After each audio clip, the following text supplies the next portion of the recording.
Good evening. If I were smart, I'd go home now.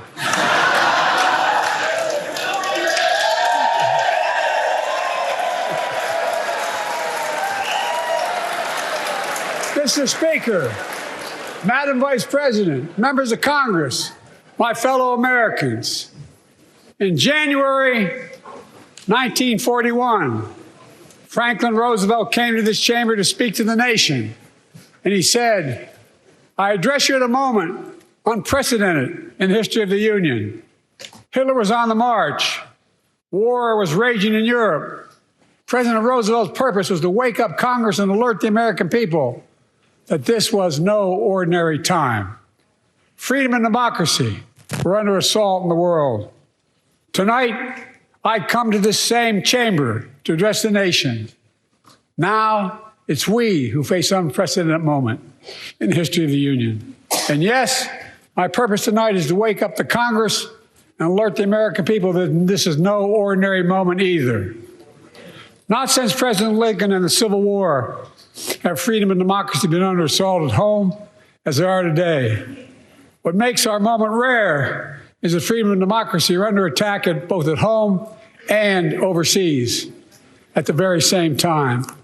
Overseas, Putin of Russia is on the march, invading Ukraine and sowing chaos throughout Europe and beyond. If anybody in this room thinks Putin will stop at Ukraine, I assure you he will not.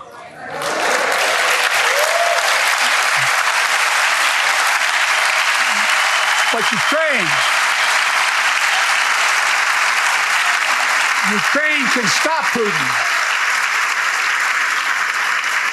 Ukraine can stop Putin if we stand with Ukraine and provide the weapons that needs to defend itself.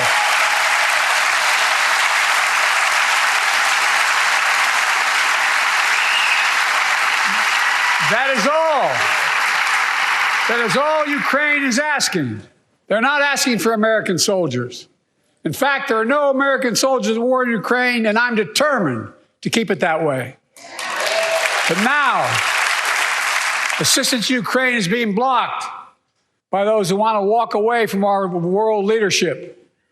It wasn't long ago when a Republican president named Ronald Reagan thundered, "Mr. Gorbachev, tear down this wall."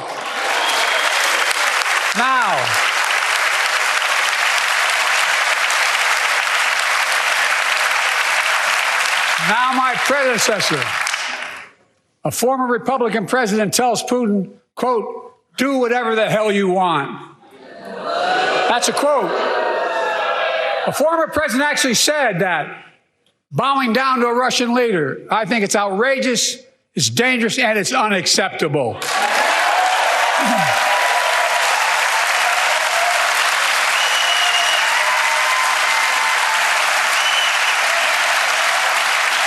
America is a founding member of NATO, the military alliance of democratic nations created after World War II to prevent war and keep the peace.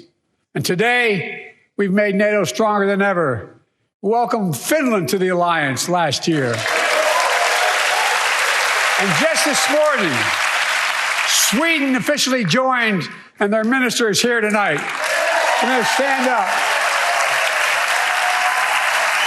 Welcome. Welcome, welcome, welcome.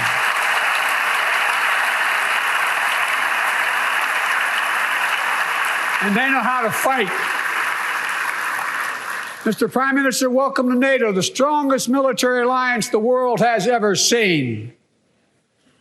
I say this to Congress, we have to stand up to Putin. Send me a bipartisan national security bill. History is literally watching. History is watching. If the United States walks away, it will put Ukraine at risk. Europe is at risk. The free world will be at risk, emboldening others to do what they wish to do us harm. My message to President Putin, who I've known for a long time, is simple. We will not walk away.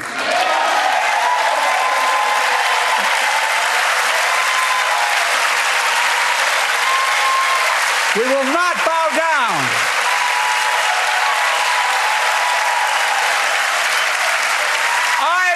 not bow down. In a literal sense, history is watching. History is watching. Just like history watched 3 years ago on January 6th, when insurrectionists stormed this very Capitol and placed a dagger to the throat of American democracy. Many of you were here on that darkest of days. We all saw with our own eyes the insurrectionists were not patriots. They'd come to stop the peaceful transfer of power, to overturn the will of the people. January 6th lies about the 2020 election and the plots to steal the election posed a great, gravest threat to U.S. democracy since the Civil War. But they failed. America stood.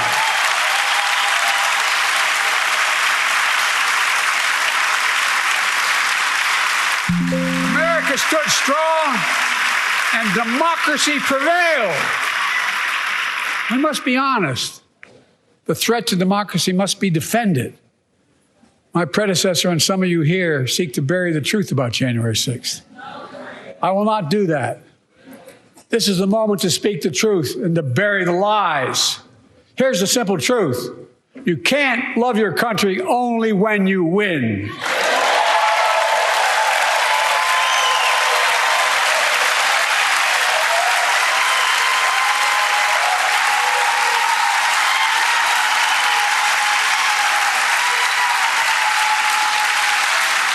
As I've done ever since being elected to office, I ask all of you without regard to party to join together and defend democracy.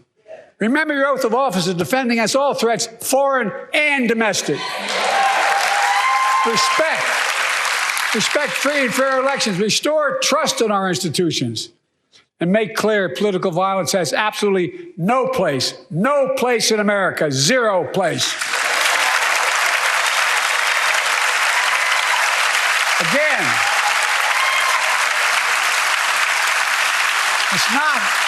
it's not hyperbole to suggest history is watching. We're watching. Your children and grandchildren will read about this day and what we do. History is watching another assault on freedom. Joining us tonight is Latoya Beasley, a social worker from Birmingham, Alabama. 14 months ago, she and her husband welcomed a baby girl thanks to the miracle of IVF. She scheduled treatments to have that second child. But the Alabama Supreme Court shut down IVF treatments across the state, unleashed by a Supreme Court decision overturning Roe v. Wade. She was told her dream would have to wait. What her family had got through should never have happened. Unless Congress acts, it could happen again. So tonight, let's stand up for families like hers. To my friends across the aisle, don't keep this waiting any longer. Guarantee the right to AVF. Guarantee it nationwide.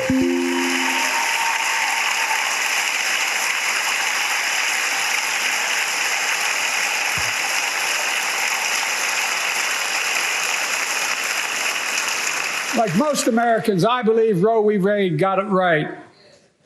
I thank Vice President Harris for being an incredible leader, defending reproductive freedom, and so much more.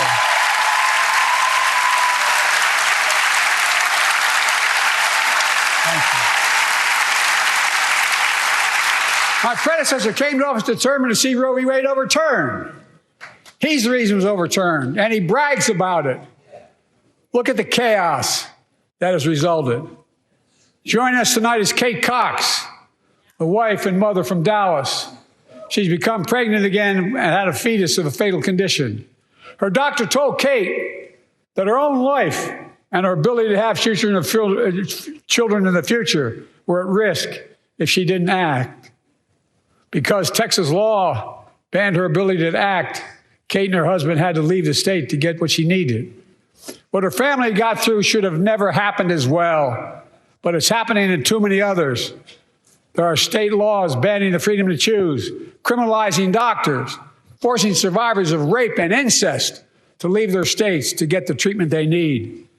Many of you in this chamber and my predecessor are promising to pass a national ban on reproductive freedom. My God, what freedom else would you take away? Look, it's a decision to overturn Roe v. Wade. The Supreme Court majority wrote the following. And with all due respect, justices, women are not without electoral power. Electoral or political power. You're about to realize just how much you're right about that.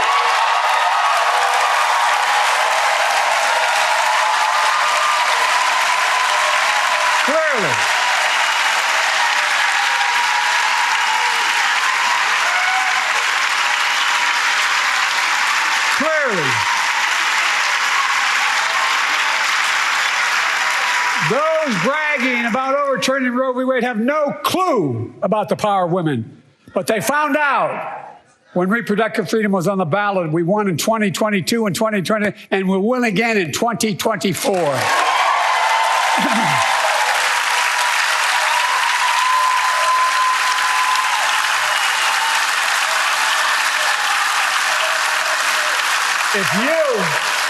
If you, the American people, send me a Congress that supports the right to choose, I promise you, I'll restore Roe v. Wade as the law of the land again.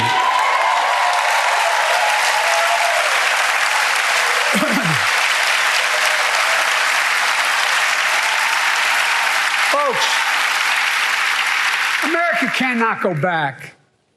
I'm here tonight to show what I believe is the way forward, because I know how far we come. 4 years ago next week, before I came to office, the country was hit by the worst pandemic and the worst economic crisis in a century. Remember the fear, record losses. Remember the spikes in crime and the murder rate, raging virus that took more than 1 million American lives of loved ones, millions left behind. A mental health crisis of isolation and loneliness. A president, my predecessor, failed the most basic presidential duty that he owes to American people, the duty to care. I think that's unforgivable.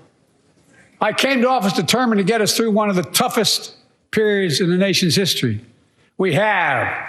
It doesn't make news in 1,000 cities and towns. The American people are writing the greatest comeback story never told.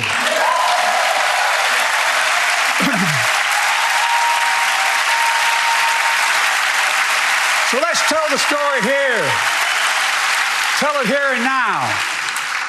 America's comeback is building the future of American possibilities, building an economy from the middle out and the bottom up, not the top down, investing in all America, in all Americans, to make sure everyone has a fair shot.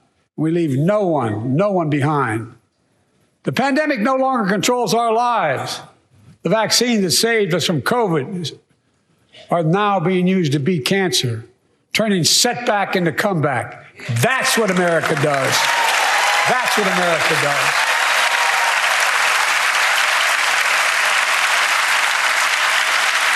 Folks,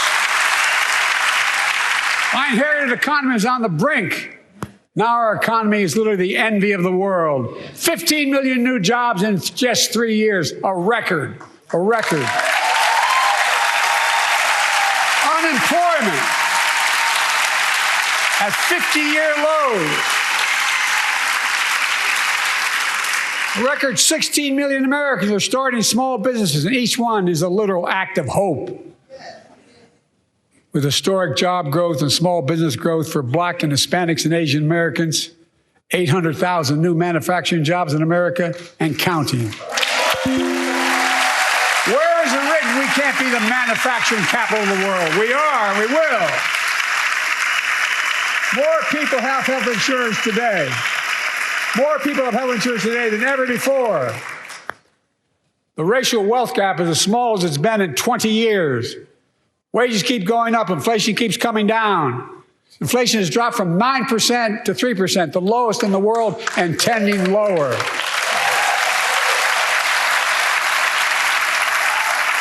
The landing is and will be soft. And now, instead of importing foreign products and exporting American jobs, we're exporting American products and creating American jobs right here in America, where they belong.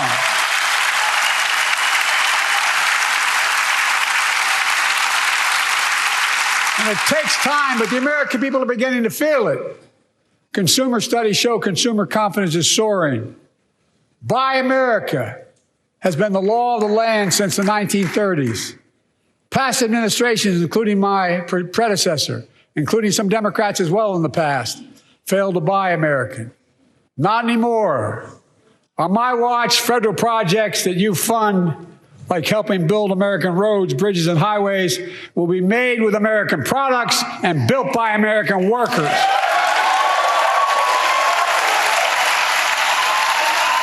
Creating good-paying American jobs.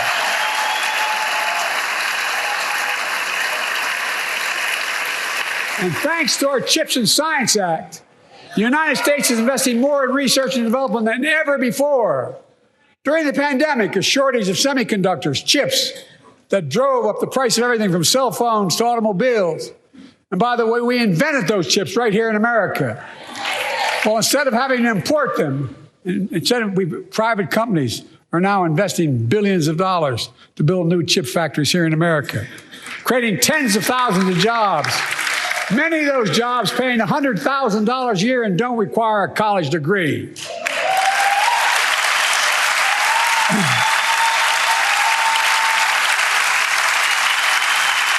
In fact, my policies have attracted $650 billion in private sector investment in clean energy, advanced manufacturing, creating tens of thousands of jobs here in America.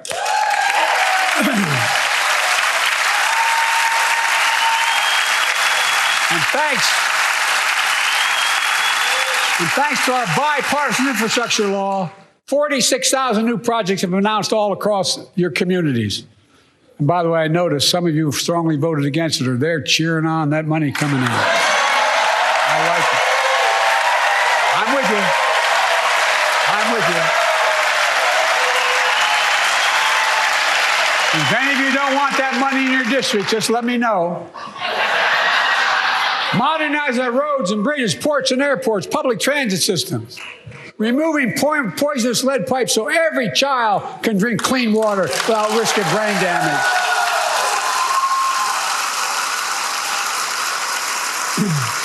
Providing affordable high-speed internet for every American, no matter where you live, urban, suburban, or rural communities, in red states and blue states.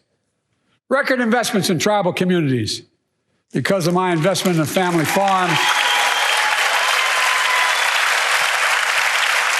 because I invested in family farms led by my Secretary of Agriculture, who knows more about this than anybody I know, we're better able to stay in the family for those farms and their children and grandchildren won't have to leave home to make a living. It's transformative. The great comeback story is Belvidere, Illinois, home to an auto plant for nearly 60 years. Before I came to office, the plant was on its way to shutting down. Thousands of workers feared for their livelihoods. Hope was fading. Then I was elected to office, and we raised the Belvidere repeatedly with auto companies, knowing unions would make all the difference. The UAW worked like hell to keep the plant open and get these jobs back, and together we succeeded. Instead of auto factories shutting down, auto factories reopening, and new state-of-the-art battery factories being built to power those cars there at the same.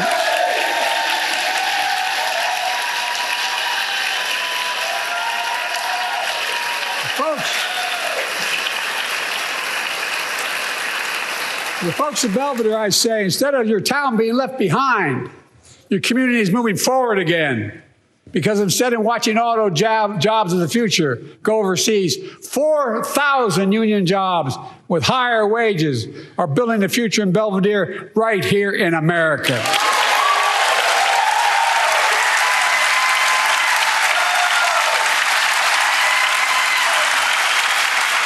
Here tonight is UAW President Shawn Fain, a great friend and a great labor leader. Shawn, where are you? Stand up.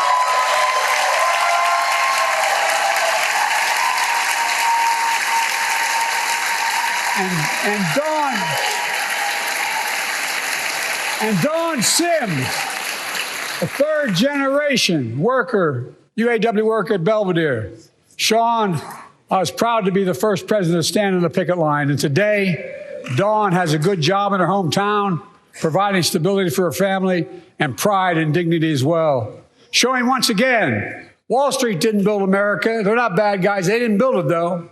The middle class built the country, and unions built the middle class.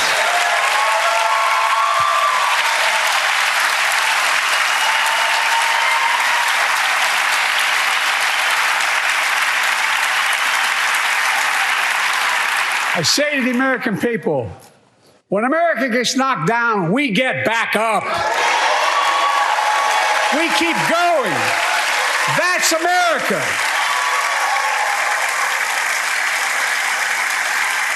That's you, the American people. It's because of you America's coming back. It's because of you our future is brighter. It's because of you that tonight we can proudly say the state of our union is strong and getting stronger.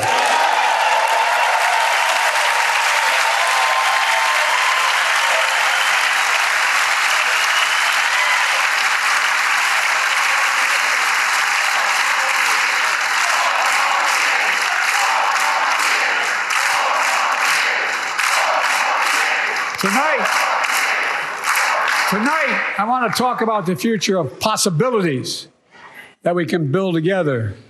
A future where the days of trickle-down economics are over and the wealthy and the biggest corporations no longer get all the tax breaks. And by the way, I understand corporations. I come from a state that has more corporations invested than every one of your states in the state of the United States combined. And I represented it for 36 years. I'm not anti-corporation, but I grew up in a home where trickle-down economics didn't put much on my dad's kitchen table. That's why I determined to turn things around so middle class does well. When they do well, the poor go way up and the wealthy still do very well. We all do well. And there's more to do to make sure you're feeling the benefits of all we're doing. Americans pay more for prescription drugs than anywhere in the world. It's wrong, and I'm ending it.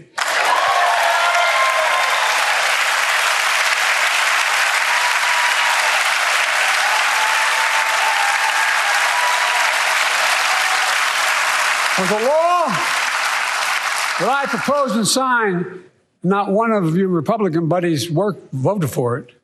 We finally beat Big Pharma. Instead of paying $400 a month or thereabouts for insulin with diabetes, and it only costs $10 to make, they only get paid $35 a month now and still make a healthy profit. And I want to, but what to do next? I want to cap the cost of insulin at $35 a month for every American who needs it. Everyone.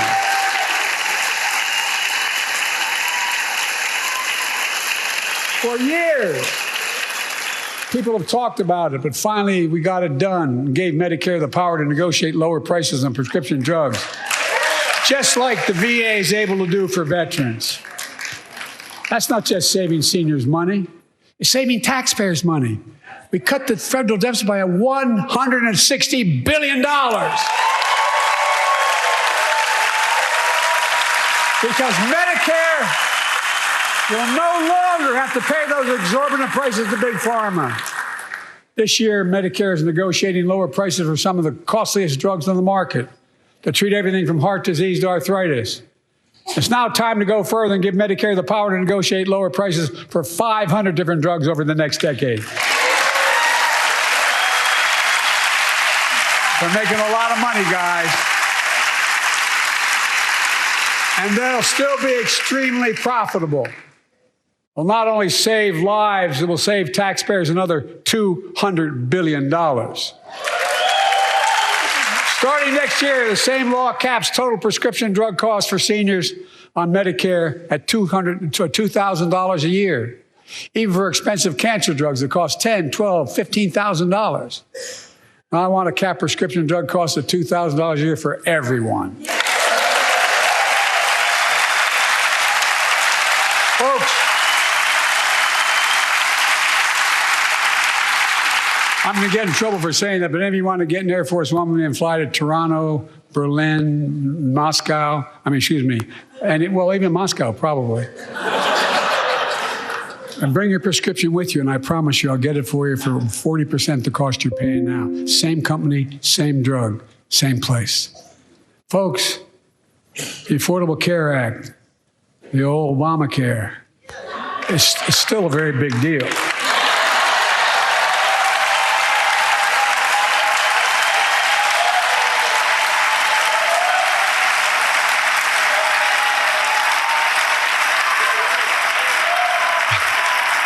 Over 100 million of you can no longer be denied health insurance because of pre-existing condition. But my predecessor and many in this chamber want to take this prescription drug away by repealing Affordable Care Act. I'm not going to let that happen. We stopped you 50 times before, and we'll stop you again. In fact, I'm not only protecting it, I'm expanding it. They enacted tax credits of $800 per person per year, reduce health care costs for millions of working families. That tax credit expires next year. I want to make that savings permanent.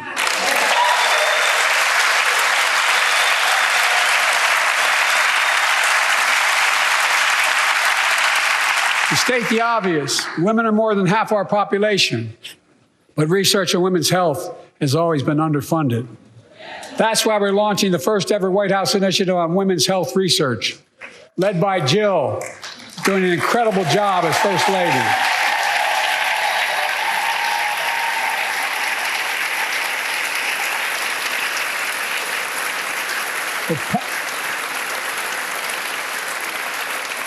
To pass my plan for $12 billion to transfer women's health research and benefit millions of lives all across America.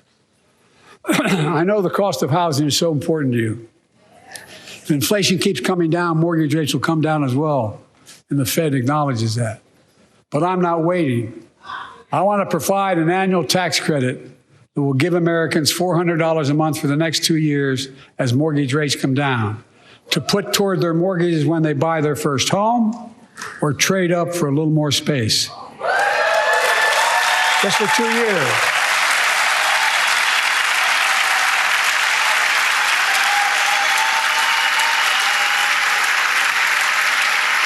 And my administration is also eliminating title insurance on federally backed mortgages. When you refinance your home, you can save $1,000 or more as a consequence. For millions of renters, we're cracking down on big landlords who use antitrust law, who break antitrust laws by price fixing and driving up rents.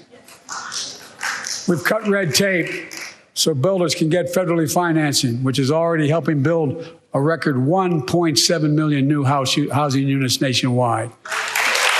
Now pass and build and renovate 2 million affordable homes and bring those rents down.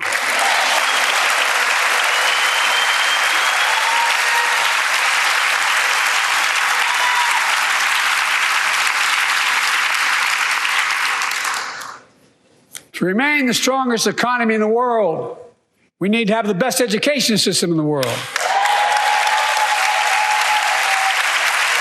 And I suspect all of you, want to give every child, a good start by providing access to preschool for 3 and 4 years old. You know, I think I pointed out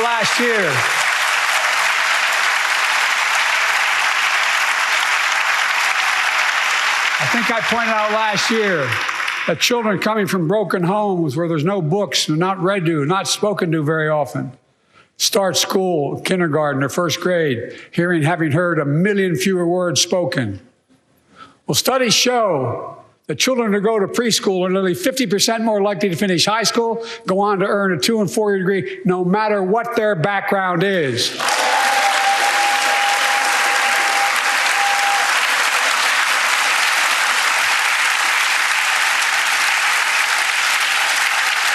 I met a year and a half ago with the leaders of the Business Roundtable. They were mad that they were angry. They were discussing why I wanted to spend money on education. I pointed out to them as vice president, I met with over 182 of those folks. Don't hold me to the exact number. And I asked them what they need most, the CEOs. And you've had the same experience on both sides of the aisle. They say a better educated workforce, right? So I looked at them and I say, I come from Delaware. DuPont used to be the 8th largest corporation in the world. And every new enterprise they bought, they educated the workforce to that enterprise. But none of you do that anymore. Why are you angry with me providing you the opportunity for the best educated workforce in the world. And they all looked at me and said, I think you're right. I want to expand high-quality tutoring and summer learning to see that every child learns to read by third grade.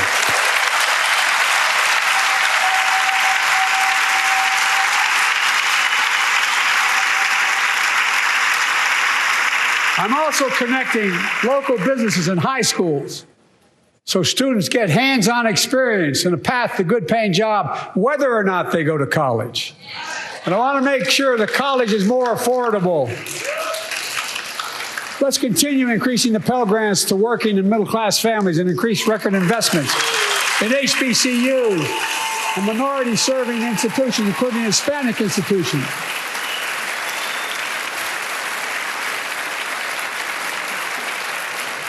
When I was told I couldn't universally just change the way in which we dealt with student loans, I fixed 2 student loan programs that already existed to reduce the burden of student debt for nearly 4 million Americans, including nurses, firefighters, and others in public service. Like Keenan Jones, a public educator from Minnesota, who's here with us tonight. Keenan, where are you? Keenan, thank you. He's educated hundreds of students so they can go to college. Now he's able to help, after debt forgiveness, get his own daughter to college.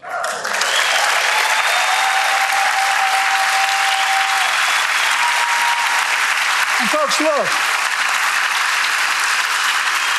such relief is good for the economy because folks are now able to buy a home, start a business, start a family. While we're at it, I want to give public school teachers a raise.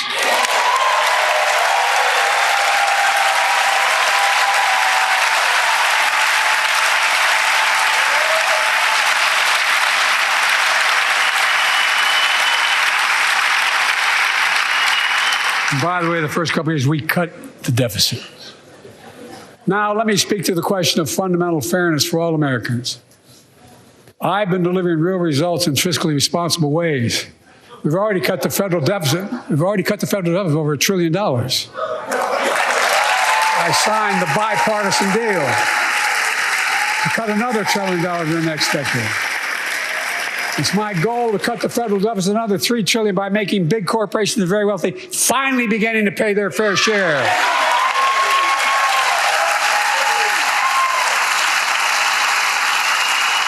Look, I'm a capitalist. If you want to make or can make $1 million or millions of bucks, that's great. Just pay your fair share in taxes. A fair tax code is how we invest things to make this country great. Healthcare, education, defense, and so much more. But here's the deal. The last administration enacted a $2 trillion tax cut, overwhelmingly benefit the top 1%, the very wealthy and the biggest corporations, and exploded the federal deficit. They added more to the national debt than any presidential term in American history. Check the numbers. Folks at home, does anybody really think the tax code is fair? Do you really think the wealthy and big corporations need another $2 trillion tax break? I sure don't. I'm going to keep fighting like hell to make it fair. Under my plan, nobody earning less than $400,000 a year will pay an additional penny in federal taxes. Nobody, not one penny. And they haven't yet. In fact, the child tax credit I passed during the pandemic cut taxes for millions of working families and cut child poverty in half. Restore that child tax credit. No child should go hungry in this country. The way to make the tax code fair is to make big corporations, the very wealthy, begin to pay their fair share. Remember in 2020, 55 of the biggest companies in America made $40 billion and paid zero in federal income tax. Zero. Not anymore. Thanks to the law I wrote and we signed, big companies have to pay a minimum of 15%. But that's still less than working people paying federal taxes. It's time to raise corporate minimum tax to at least 21%.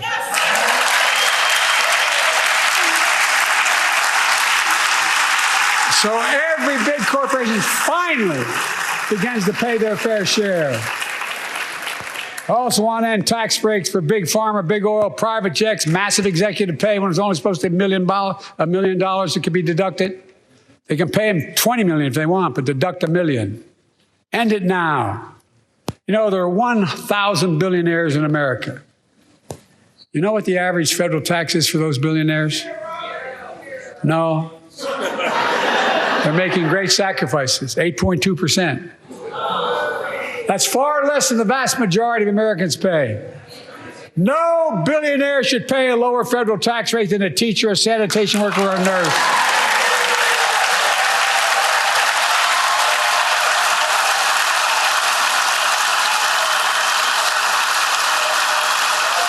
I propose a minimum tax for billionaires of 25%, just 25%. You know what that would raise?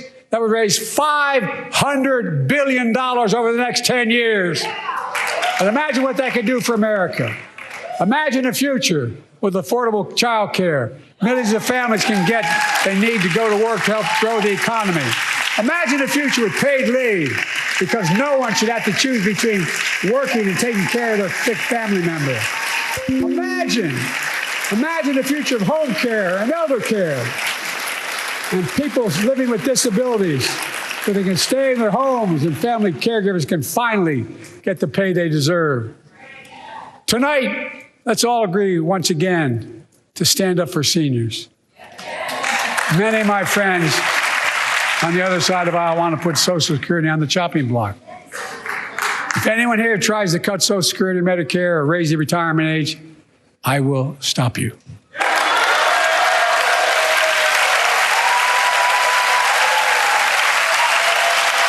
The working people who built this country pay more into Social Security than millionaires and billionaires do. It's not fair. We have two ways to go. Republicans can cut Social Security and give more tax breaks to the wealthy. That's the proposal. Oh, no. You guys don't want another $2 trillion tax cut? I kind of thought that's what your plan was. Well, that's good to hear. You're not going to cut another $2 trillion for the super wealthy. That's good to hear. I'll protect and strengthen Social Security and make the wealthy pay their fair share. Look.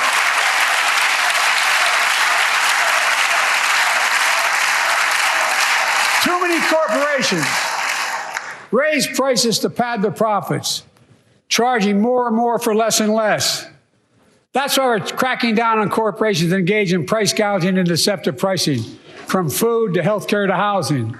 In fact, the snack companies think you won't notice if they change the size of the bag and put a hell of a lot fewer, same size bag, put fewer chips in it. No, I'm not joking. It's called shrinkflation. Pass Bobby Casey's bill and stop this. I really mean it.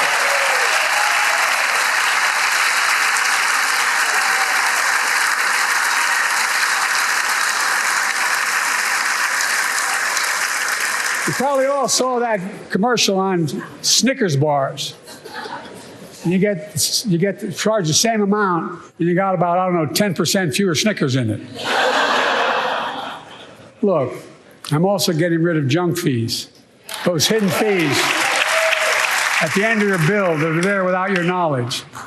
My administration announced we're cutting credit card late fees from $32 to $8.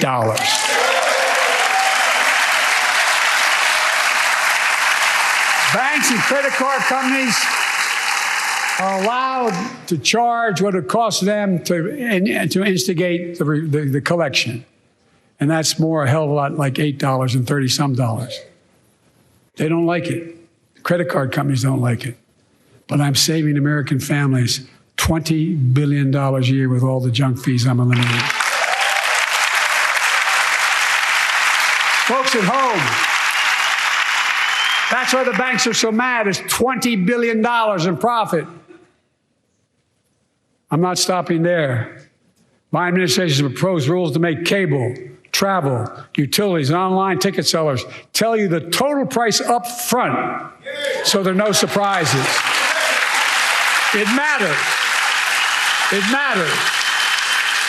And so does this.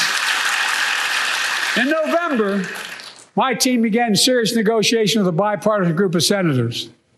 The result was a bipartisan bill with the toughest set of border security reforms we've ever seen. Oh, you don't think so? Oh, you don't like that bill, huh? That conservatives got together and said it was a good bill? I'll be darned. That's amazing. That bipartisan bill would hire 1,500 more security agents and officers, 100 more immigration judges to help tackle the backload of 2 million cases, 4,300 more asylum officers, and new policies so they can resolve cases in 6 months instead of 6 years now.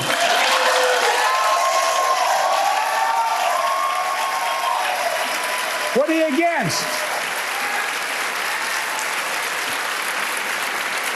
100 more high-tech drug detection machines to significantly increase the ability to screen and stop vehicles smuggling fentanyl into America. That's killing thousands of children.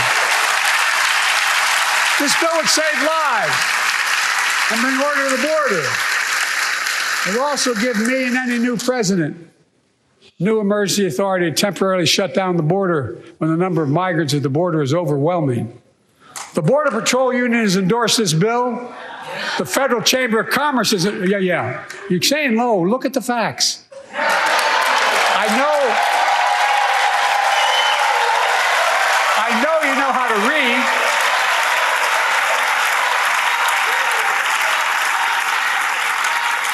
I believe that given the opportunity for a majority in the House and Senate would endorse the bill as well, the majority right now. But unfortunately, politics has derailed this bill so far. I'm told my predecessor called members of Congress in the Senate to demand they block the bill. He feels political win. He viewed it as a political win for me and a political loser for him. It's not about him. It's not about me. I'd be a winner. Not really.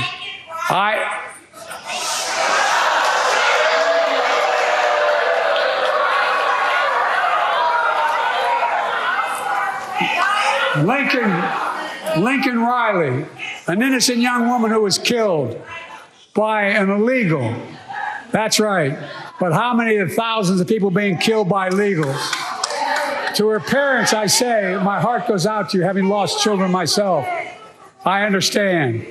But look, if we change the dynamic at the border, people pay these smugglers $8,000 to get across the border because they know if they get by and let into the country, it's 6 to 8 years before they have a hearing.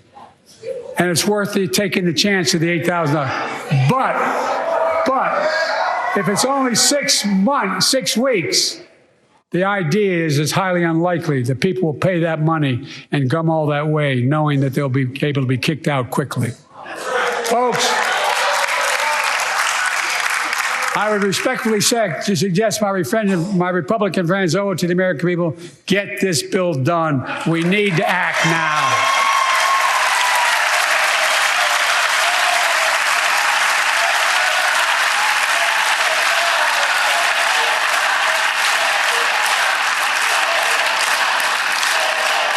And if my predecessor is watching, instead of paying politics and pressuring members of Congress to block the bill, join me in telling the Congress to pass it. We can do it together. But that's what he apparently here's what he will not do. I will not demonize immigrants saying they are poison in the blood of our country. I will not separate families. I will not ban people because of their faith. Unlike my predecessor on my first day in office, I introduced a comprehensive bill to fix our immigration system. Take a look at it. It has all these and more. Secure the border. Provide a pathway to citizenship for dreamers, and so much more. But unlike my predecessor, I know who we are as Americans. We're the only nation in the world with a heart and soul that draws from old and new, home to Native Americans. His ancestors have been here for thousands of years. Home to people of every place, from every place on earth. They came freely. Some came in chains. Some came when famine struck, like my ancestral family in Ireland. Some to flee persecution, to chase dreams that are impossible anywhere but here in America. That's America. And we all come from somewhere, but we're all American.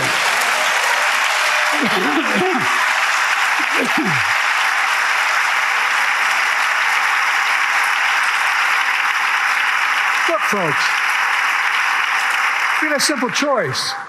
We can fight about fixing the border, or we can fix it. I'm ready to fix it. Send me the border bill now.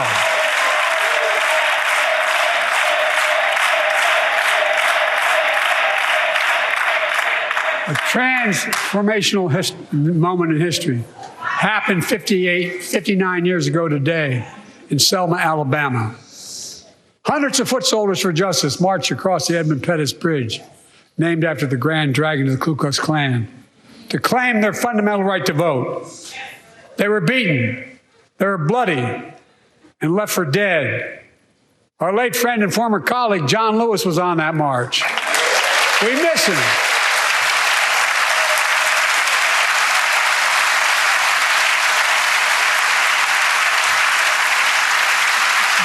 Joining us tonight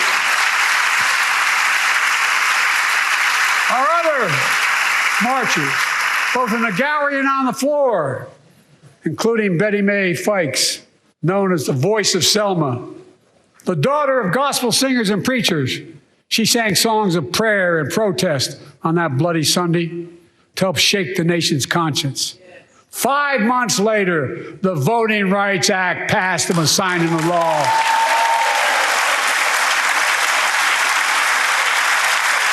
Thank you. Thank you, thank you, thank you.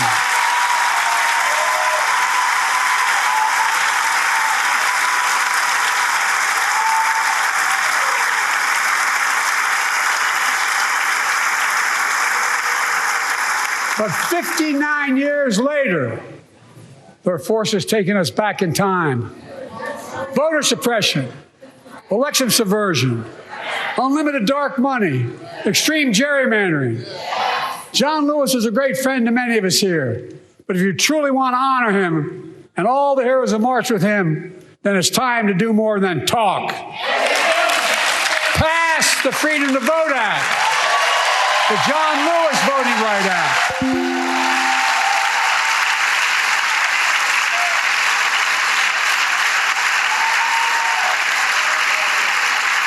And stop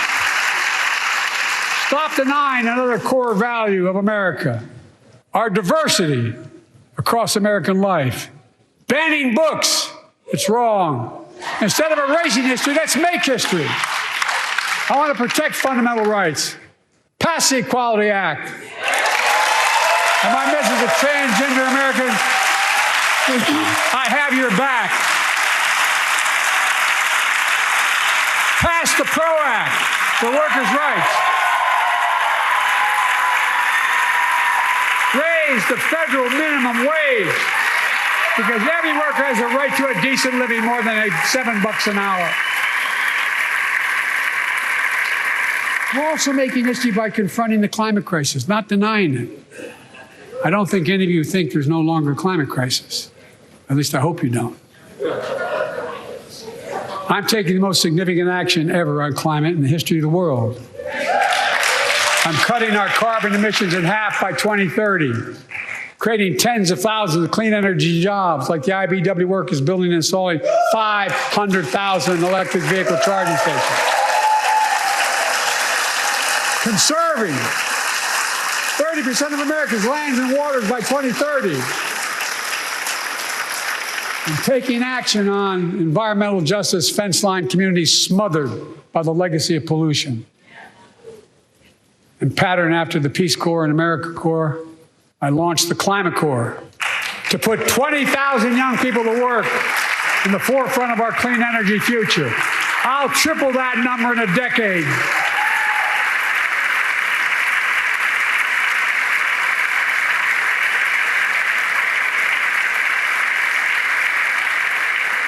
To state the obvious, all Americans deserve the freedom to be safe. And America is safer today than when I took office. The year before I took office, murder rates went up 30%. 30% they went up. The biggest increase in history. It was then, through my American Rescue Plan, which every American voted against, I might add, we made the largest investment in public safety ever. Last year, the murder rate saw the sharpest decrease in history. Violent crime fell to one of its lowest levels in more than 50 years. But we have more to do. We have to help cities invest in more community police officers, more mental health workers, more community violence intervention. Give communities the tool to crack down on gun crime, retail crime, and carjacking. Keep building trust, as I've been doing by taking executive action on police reform and calling for it to be the law of the land. Directing my cabinet to review the federal classification of marijuana and expunging thousands of convictions for the mere possession, because no one should be jailed for simply using or have it on their record. Take on crimes of domestic violence. I'm ramping up the Federal Enforcement of the Violence Against Women Act that I proudly wrote when I was a senator, so we can finally end the scourge against women in America.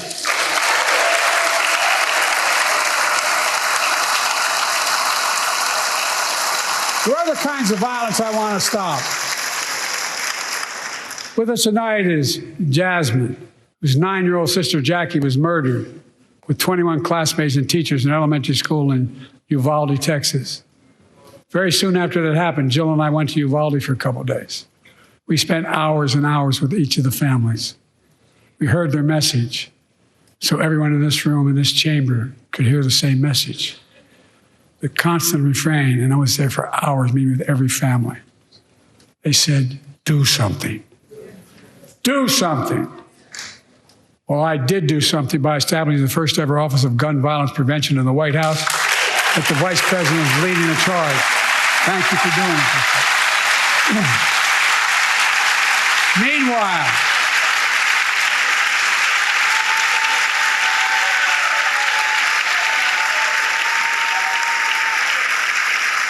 Meanwhile, my predecessor told the NRA he's proud he did nothing on guns when he was president.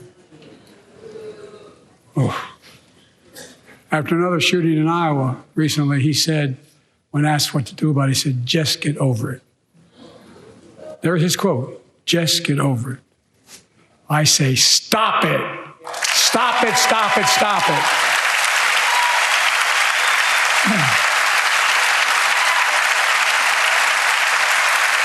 I'm proud we beat the NRA when I signed the most significant gun safety law in nearly 30 years because of this Congress. We now must beat the NRA again. I'm demanding a ban on assault weapons and high-capacity magazines. Pass universal background checks. None of this. I taught the Second Amendment for 12 years. None of this violates the Second Amendment or vilifies responsible gun owners. You know, as we manage challenges at home, we're also managing crises abroad, including in the Middle East. I know the last 5 months have been gut-wrenching for so many people, for the Israeli people, for the Palestinian people, and so many here in America. This crisis began on October 7th with a massacre by a terrorist group called Hamas, as you all know. 1,200 innocent people, women and girls, men and boys, slaughtered after enduring sexual violence. The deadliest day for the Jewish people since the Holocaust, and 250 hostages taken. Here in this chamber tonight are families whose loved ones are still being held by Hamas. I pledge to all the families that we will not rest until we bring every one of your loved ones home. We also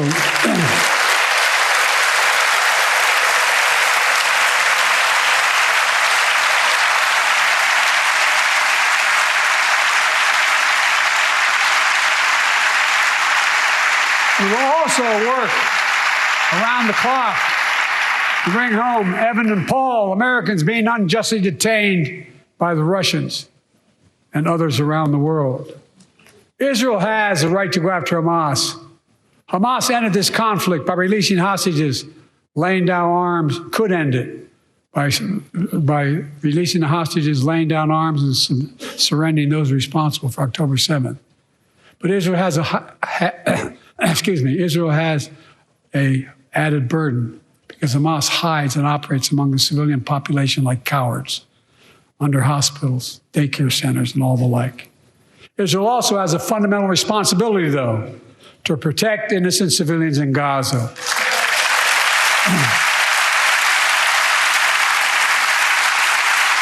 This war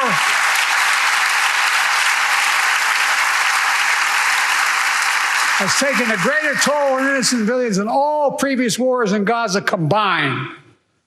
More than 30,000 Palestinians have been killed, most of whom are not Hamas. Thousands and thousands of innocents, women and children, girls and boys, also orphaned. Nearly 2 million more Palestinians under bombardment or displacement. Homes destroyed, neighborhoods in rubble, cities in ruin.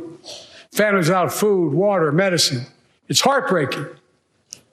I've been working nonstop to establish an immediate ceasefire that would last for 6 weeks to get all the prisoners released, all the hostages released, to get the hostages home and ease the intolerable and humanitarian crisis and build toward an enduring, something more enduring. The United States has been leading international efforts to get more humanitarian assistance to Gaza. Tonight, I'm directing the U.S. military to lead an emergency mission to establish a temporary pier in the Mediterranean on the coast of Gaza that can receive large shipments carrying food, water, medicine, and temporary shelters. No U.S. boots will be on the ground. A temporary pier will enable a massive increase in the amount of humanitarian assistance getting into Gaza every day.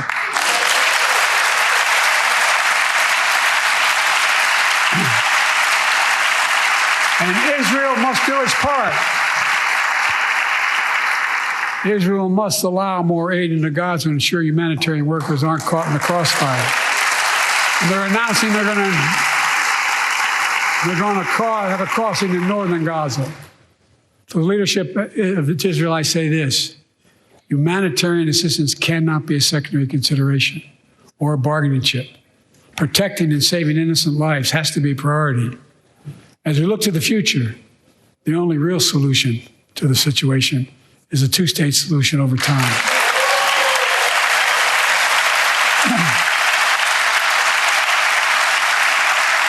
And I say this as a lifelong supporter of Israel. My entire career, no one has a stronger record with Israel than I do. I challenge any of you here. I'm the only American president of Israel in wartime. But there is no other path that guarantees Israel's security and democracy. There is no other path that guarantees that Palestinians can live in peace with peace and dignity. And there's no other path that guarantees peace between Israel and all of its neighbors, including Saudi Arabia, with whom I'm talking. Creating stability in the Middle East also means containing the threat posed by Iran. That's why I built a coalition of more than a dozen countries to defend international shipping and freedom of navigation in the Red Sea. I've ordered strikes to degrade the Houthi capability and defend U.S. forces in the region. As Commander-in-Chief, I will not hesitate to direct further measures to protect our people and our military personnel.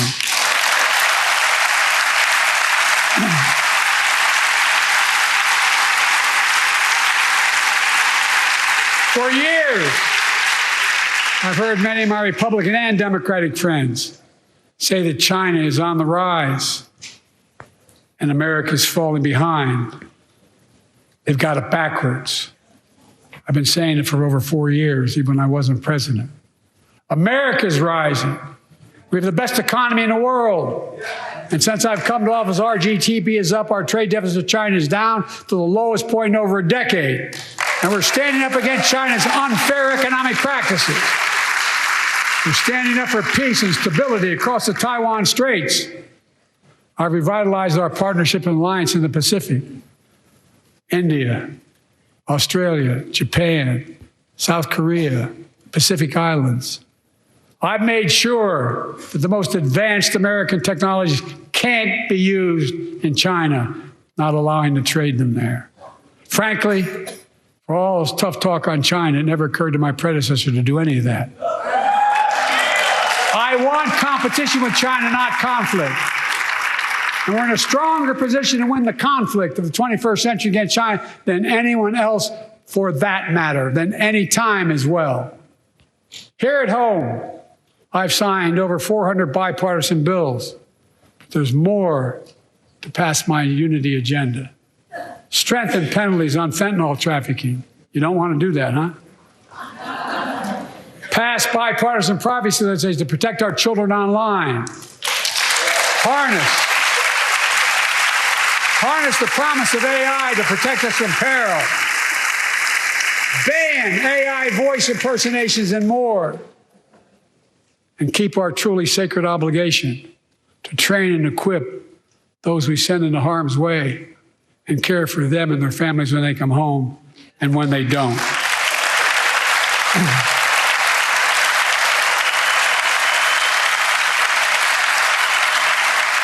That's why the song Support and Help of Dennis and the VA, I signed the PACT Act, one of the most significant laws ever, helping millions of veterans exposed to toxins who now are battling more than 100 different cancers. Many of them don't come home, but we owe them and their families support. We owe it to ourselves to keep supporting our new health research agency called ARPA-H, and remind us that we can do big things like end cancer as we know it, and we will.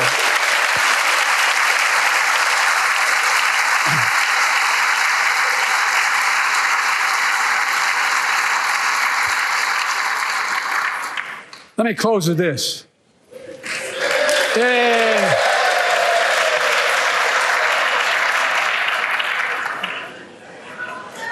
I know you don't want to hear any more, Lindsay, but I got to say a few more things. I know it may not look like it, but I've been around a while. When you get to be my age, certain things become clearer than ever. I know the American story. Again and again, I've seen the contest between competing forces in the battle for the soul of our nation, between those who want to pull America back to the past and those who want to move America into the future. My lifetime has taught me to embrace freedom and democracy, a future based on core values that have defined America: honesty, decency, dignity, equality, to respect everyone, to give everyone a fair shot, to give hate no safe harbor. Now, other people my age see it differently. The American story of resentment, revenge, and retribution, that's not me. I was born amid World War II when America stood for the freedom of the world. I grew up in Scranton, Pennsylvania, and Claymont, Delaware, among working class people who built this country. I watched in horror as two of my heroes, like many of you did, Dr. King and Bobby Kennedy, were assassinated. And their legacies inspired me to pursue a career in service. I left the law firm and became a public defender because my city of Wilmington was the only city in America occupied by the National Guard after Dr. King was assassinated because of the riots. And I became a county councilman almost by accident. I got elected to the United States Senate when I had no intention of running at age 29. Then vice president of our first black president. Now president to the first women vice president.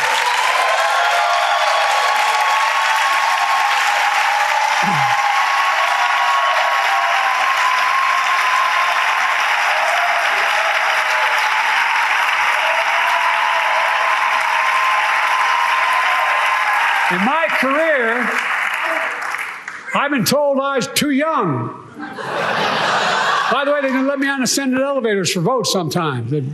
Not a joke. And I've been told I'm too old. Whether young or old, I've always known what endures. I've known our North Star. The very idea of America is that we're all created equal, and deserves to be treated equally throughout our lives. We've never fully lived up to that idea, but we've never walked away from it either. And I won't walk away from it now. I'm optimistic. I really am. I'm optimistic, Nancy.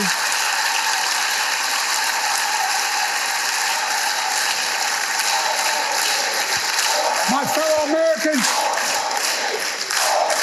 the issue facing our nation isn't how old we are.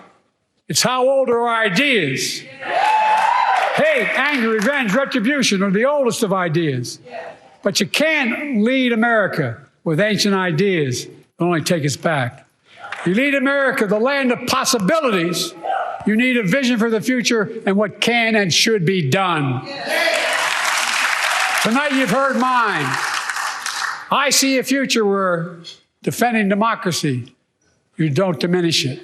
I see a future where we restore the right to choose and protect our freedoms, not take them away. I see a future where the middle class finally has a fair shot and the wealthy have to pay their fair share in taxes. I see a future where we save the planet from the climate crisis and our country from gun violence. Above all, I see a future for all Americans. I see a country for all Americans. And I will always be president for all Americans because I believe in America. I believe in you, the American people. You're the reason we've never been more optimistic about our future than I am now. So let's build the future together. Let's remember who we are. We are the United States of America. And there is nothing beyond our capacity when we act together. God bless you all, and may God protect our troops. Thank you, thank you, thank you. We spend a lot of time deconstructing the news, trying to parse it into a form that everybody can understand. We try to find those little nitpicks where it flies above the fray, etc. If you really like these videos that we do, I want to ask a big favor. Please go ahead, number one, subscribe to our channel, and number two, please join if you can. Thank you so kindly for watching. Keep watching. Please remember to share. We must populate the entire internet with our progressive message, a message that we know is what most Americans say that they want. So help us, please join.